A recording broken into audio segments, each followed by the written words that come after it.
Hey everyone, Alex here.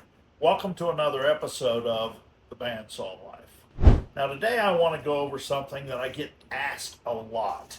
A lot of people ask me, how do you do the snake or an articulated piece from a solid chunk of wood, or in this case, a round piece of wood.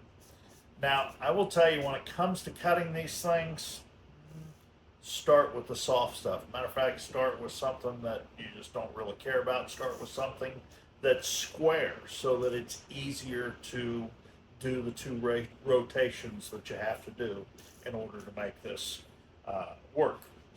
Now, this is just simple pine handrail you can pick up at any Lowe's or Home Depot. You'll notice the bottom is flat. I'm going to show you how I get a couple of pieces on this square or a flat surface so that it's easier to register where that piece needs to be turned. And you'll see a little bit more of that here in a minute. But the way that I start with mine is I actually start with a flat bottom. If I've got a completely round piece, then I will trim a piece off and then run it through my drum sander. Now there are other ways of doing this, and I'll show you a couple of them, but I like to register my sides exactly right with the drum sander, and I do it wide enough that I can draw my lines on here, which I'm going to have to show you how to do that as well. Now, once I've got a flat on the top and at least one side, it's best to do both. That way it's easier to kind of see exactly where those lines need to be drawn. And I'm going to give you a close-up of this so that you can see that this is not perfectly round. Now, these pieces aren't either, but you really don't see them once you sand them down a little bit. Nobody's really going to notice that a whole lot. Now you can see the bottom is flat. I've also got just a small area on the top and the sides, just so that, again, when I rotate that on the table, I've got a flat surface for that to sit on. All right, now the first thing I need to do is get somewhat of a shape on this.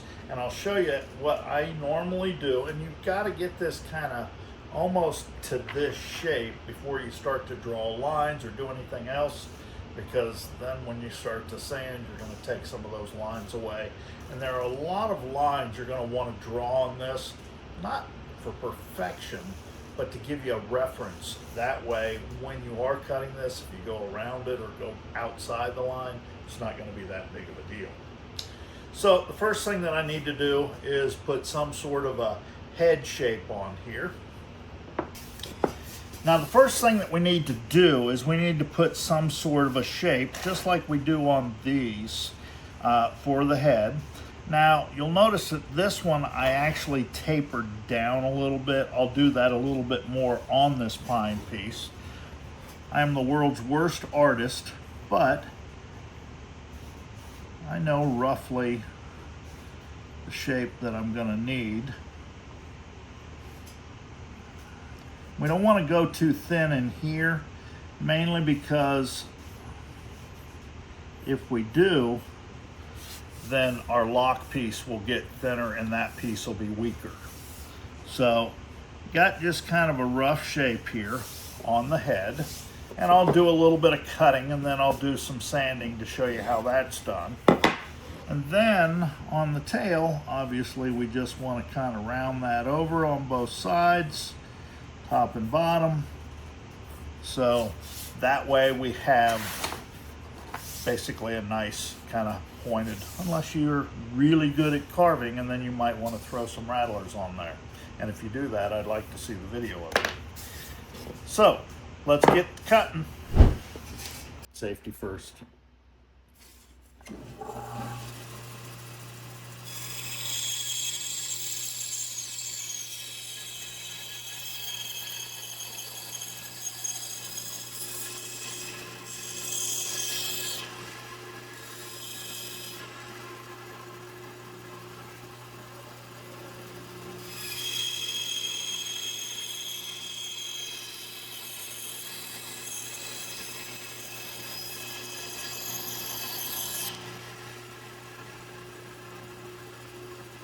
we can sand that out a little bit and round that up nice. We just want to get the bulk of it out of there so we're not wasting our sander, spindle sander, and belt sander too much.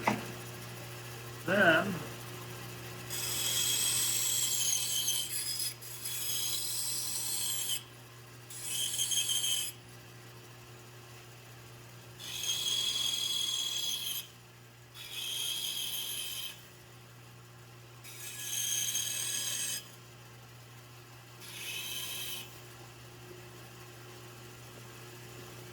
now we've got that rounded, let's go to the sander.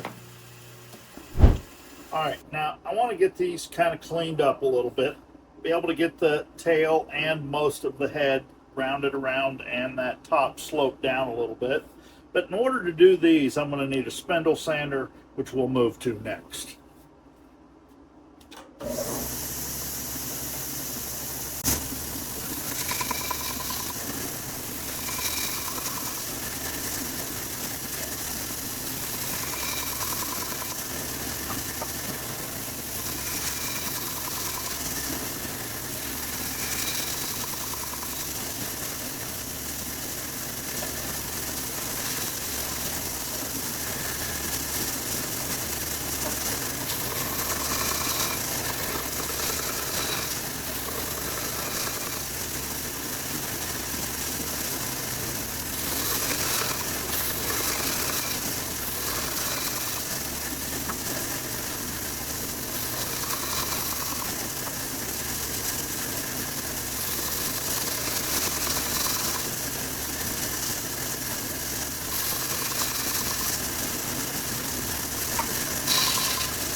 All right, now you can shape yours any way that you want, but I just kind of clean up the top a little bit on both ends. Remember, the more you take away, the more difficult it's going to be to kind of get that shape when you get either in the beginning or the end.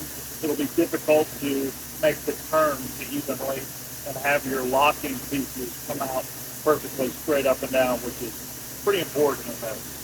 So now we'll get these cleaned up, drill our eyes, and we're ready to cut. All right, now I've got a 1-inch spindle sander going here. I'm just going to clean those up. And remember, you don't have to have all these machines to be able to do this. You can do it by hand. I have the machines, and it's a lot more fun, so that's why I use the machine.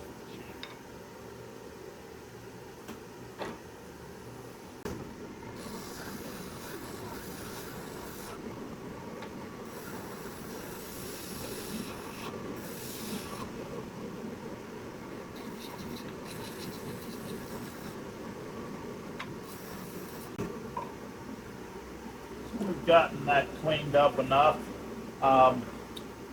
Taper those edges just to kind of take that sharp edge off.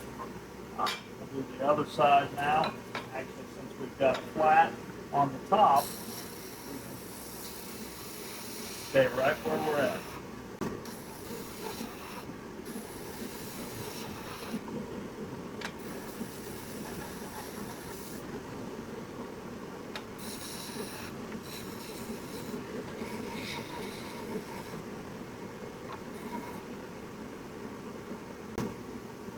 All right, now we've gotten it cleaned up. Looks pretty good. Maybe a little hand sanding. But next, we need to drill the eye before we make our cut, because if we try to do it afterwards, it's going to crack and it probably won't line up. All right, now I need to drill the eye. Remember, the post is what kind of holds everything together. Now, we want this as flat or horizontal is perfect as you can get, because if you get a little bit of an angle one way or the other, well, your snake doesn't look real special. So you want to get that as square as possible, and the best way to do that that I have found is I just use a mortise clamp. I'm going to lock that into place so I know I'm flat across the side of the snake, but the head is not supported. So first we need to obviously line that up so that we know exactly where we're going to drill. I'm going to lock that down, and then I'm just going to take a small taper here, put right up underneath there. That way it's supported, and I know that I'm going to be square all the way across. Make sure we're where we want to be. The other nice thing about having that down there is if you don't have something holding off the bottom, it can break it out and kind of mess up your snake a little bit, and you have to basically resand it. It's not the end of the world.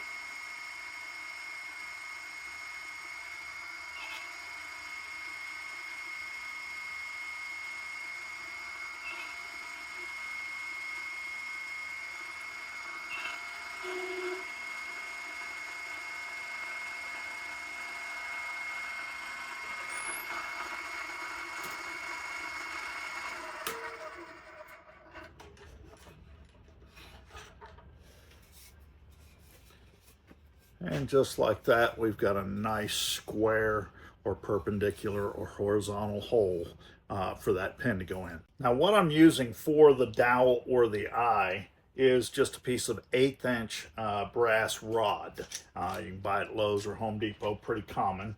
And you can use steel, that's up to you. Brass is softer and I think kind of gives it a little different of a look here. So the rod that I'm using is basically 1/8 of an inch. So our drill bit has to be just a hair smaller. So the drill bit, let me just lock that in so that y'all can see here. So my drill bit, I end up being 7/64. So it's just a hair under what that is, so that it does fit snug. Don't get it so snug that it cracks the piece. And you may have to sand a little bit on the rod itself just to basically smooth that out so it will fit a little bit better, but don't make it so loose that it falls out, because when it does, the whole snake comes apart. And just like that, we're on to cutting. And our first cut has to be the key for our eye. So the next thing we want to do is get some lines and a scale on here, no pun intended, so that I can kind of get all of these pieces interlocking perfectly. Because if you cut one just a little long, it won't lock in properly, and you want to make sure that these are overlapped, and that's what the lines are for. As you can see, none of mine are exactly the same. It's all freehand, but at least it gives you a scale to go to. So I like to draw 4 lines down this, and no, I don't need the ultimate ruler, but darn right I'm going to use it.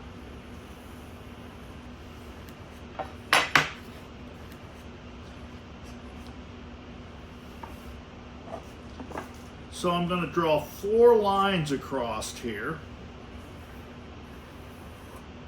And as you can see, I'm not making them absolutely dead on accurate. I think that kind of takes away from it a little bit if it's too perfect, but that may be your thing, and I get it. And then the last thing I'm going to do is that line right down the middle. So as you can see, I've drawn 4 lines down this, 2 kind of centered, and then 1 on the very edge of my flat.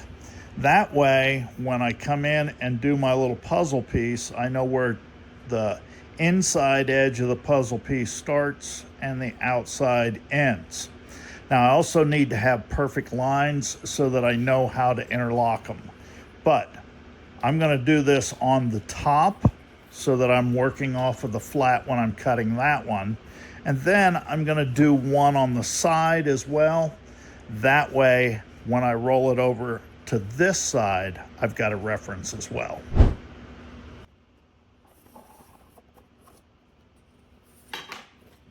Now we've got the 4 lines this way. Now I want to mark each one of these in 1/2 inch increments. And the reason being is our puzzle pieces are basically 1 inch long from the outside of the puzzle piece to the inside. So I want to be able to make sure that when I make my second pass, it's exactly halfway through or as close as possible. So we'll take this. And again, all this is going to get sanded off.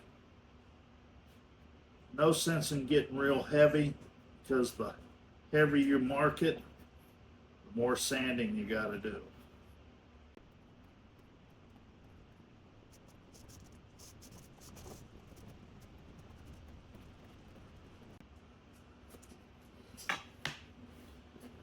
Now we've got our marks. Now I want to put my line across there so that it's pretty easy to see, but I also want that line, that same measurement on the side. Now you can take a piece of paper and wrap around this. I'm just using an old piece of belt sandpaper here, just so that I can wrap around. It gives me a thicker edge to basically follow. And all I'm looking to do is line up with one of those marks and get a line across those 2 flats. That's all that I need. I don't need it on this side because it's going to be on that side when I'm cutting. And I don't need it on the bottom because it'll be on the bottom when I'm cutting the top. I hope that makes sense. All right, so I'm going to get these drawn out and then we're going to get to cutting.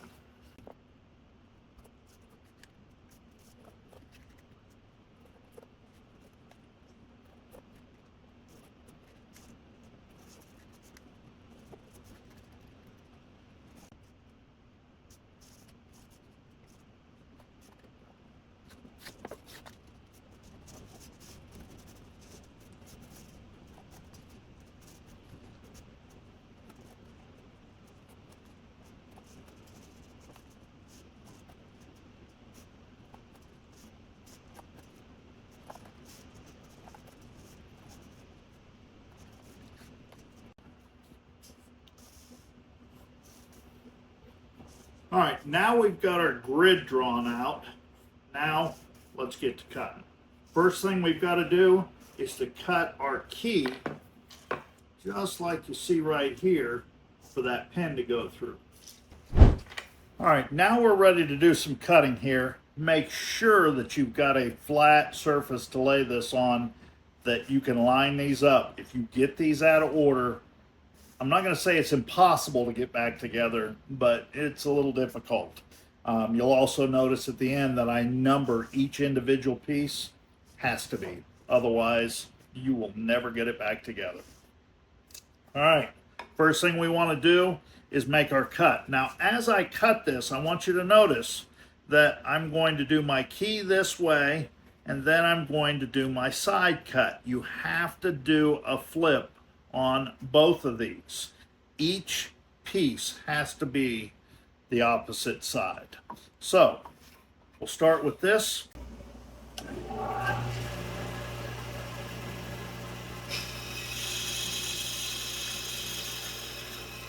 Now we want to make sure we go past that eye for our first piece. Again, that's what locks everything into place.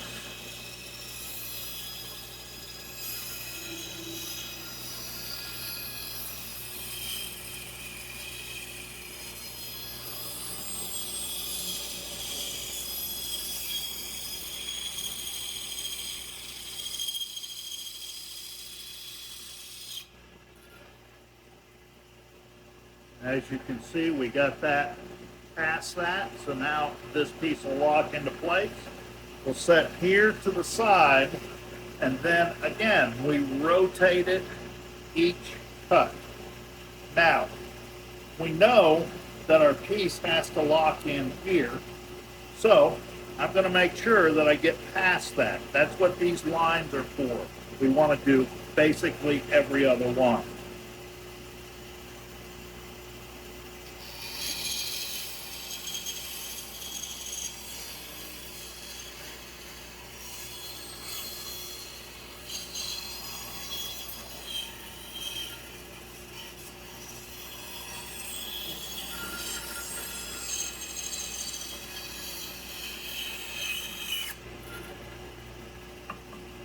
So see, all I've done is just basically come in, put a little puzzle piece, and then back out. Now, I'm going to rotate it from this side to the bottom. And again, we've got to make sure these lock into place. That's what our lines are for. So we're going to start here. I know it seems like, oh, I'm cutting into the piece. These pieces can be somewhat fragile. I'm going to make this, since it's our neck, just a little bit longer. We'll go to that second line.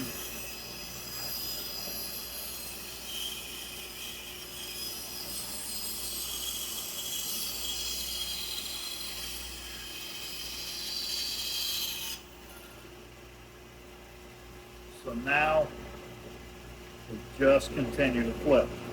Now, something I want you to try to keep in mind is I'm actually using the corners of the table and straight as a reference. So when I cut this, I start with 1, 2, 3, 4,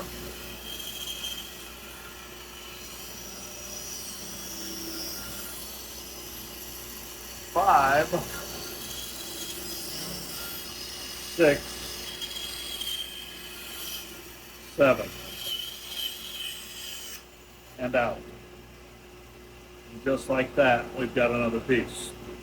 Again, make sure you've got some place to lay these. A day is a terrible thing to waste. Putting one of these back together, I promise you, is all of that.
All right, now something I want y'all to notice as I cut here, I'm making my cut, I'm making my turn, and I'm not death gripping the piece. I'm actually letting it sit there on the table. I know I've got a flat surface on both sides, so it's not like it's going to jerk it out of my hand.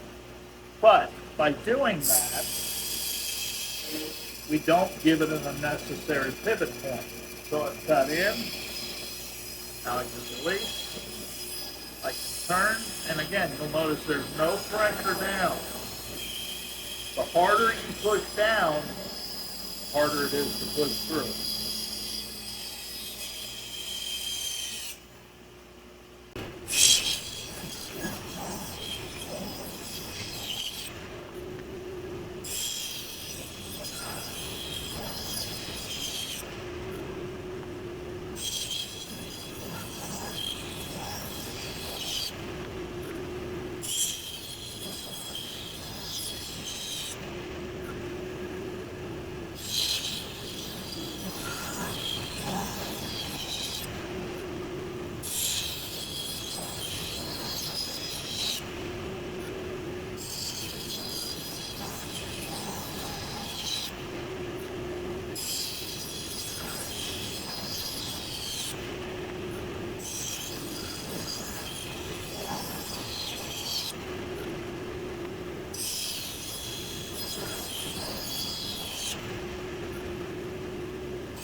Now, when you get down to the bottom where that's tapered, remember that tapered piece we had?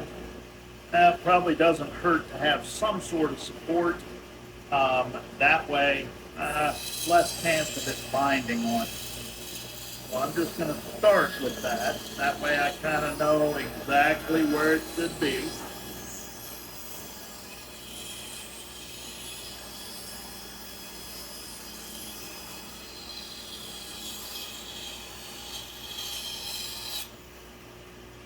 That way the piece doesn't come out tapered.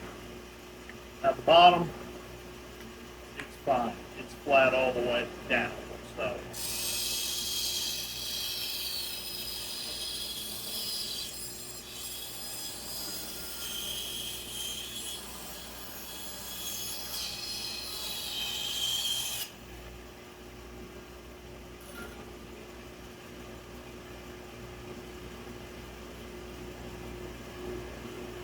Again, I'm just getting a reference point here.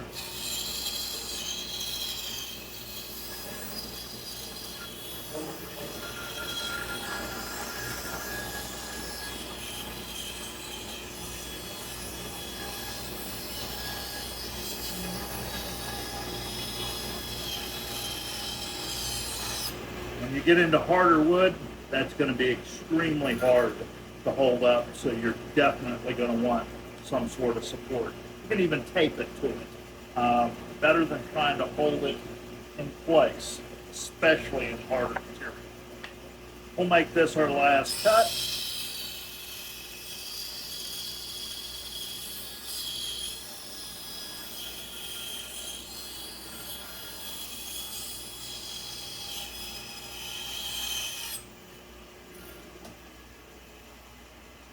Now let's put this thing together and see how it looks. All right, now before I put this thing back together, something that probably will save you a little time, now would be the time to mark these pieces, because again, all it's going to take is to drop one on the floor or get them out of order. It is a nightmare, plain and simple. So if you don't want anyone to see the numbers, put them on the inside. I've marked mine all on the bottom. That way I know what the bottom is as well. And the nice thing about marking them inside is they're a much larger number than if you just mark them on the bottom.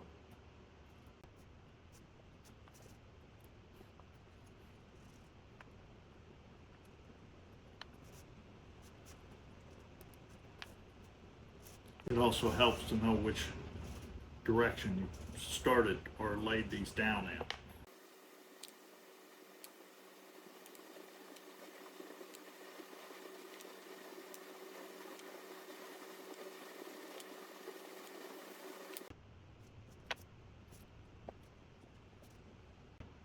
All right, so there are 32 pieces in this one.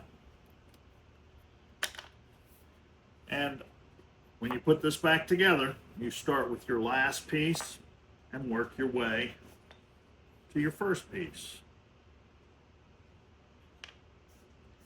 Now, I know these have not been sanded yet, and they're going to have to be. And you have to take this back apart just to be able to do that. I'm a little impatient sometimes, and I want to see just how it looks.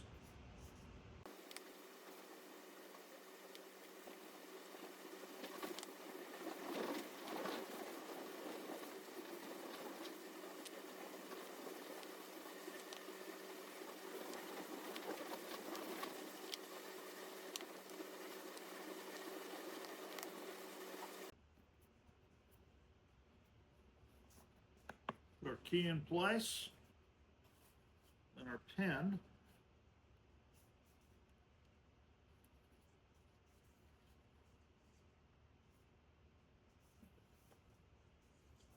You can see